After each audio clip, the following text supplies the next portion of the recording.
ئایا ڤایرۆسی ئێپستین چییە؟ باسی ڤایرۆسی ئێپستین دەکەین نەک بەڵگەکانی ئێپستین. ڤایرۆسی ئێپستین جۆرێکە لە ڤایرۆس کە لە ڕێگای لیکەوە دەگوازرێتەوە. لە کاتی توشبوون دەکرێت چەند نیشانەیەکمان توش بکە کە بریتیە لە ئەستوربوون یان کۆبوونەوەی لیمفەگرەکان لە جەستە. هەروەها ئەستوربوونی سپڵ یەک لە نیشانەکانێتی. دەکرێت توشبوون بەم ڤایرۆسە هیچ نیشانەیەکی نەبێت. ئەم ڤایرۆسە لە کاتی گواستنەوەی بە گرنگترین ڕێگا کە پێی بگوازرێتەوە ئەوەیە کە لە ڕێگای لیکەوە دەگوازرێتەوە بەهۆی ماچکردن بۆ نمونە. هەر بۆیەش بە ناوی نەخۆشی ماچکردن ناونراوە.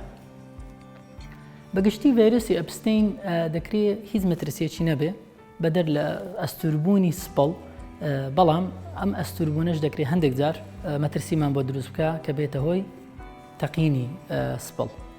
بەگشتی ڤایرۆسەکە بەربڵاوە لە جیهاندا و وا بە مەزەندە دەکرێت کە لە تەمەنی پێگەیشتووی ١٩٩ دانیشتوان تووشی ئەم ڤایرۆسە بووبن، بەڵام نیشانەکانیان بەدەرنەکەوت بێ.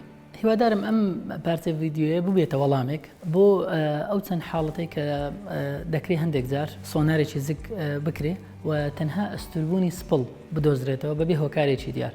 زۆربەی جار دەکرێت ئەم توشبوون بەم ڤایرۆسە هۆکار بۆ بێ لە کاتێکدا هۆکارەکە باوەکانی تری ئەستوربوونی سپڵ یەکلای بۆ بێتەوە.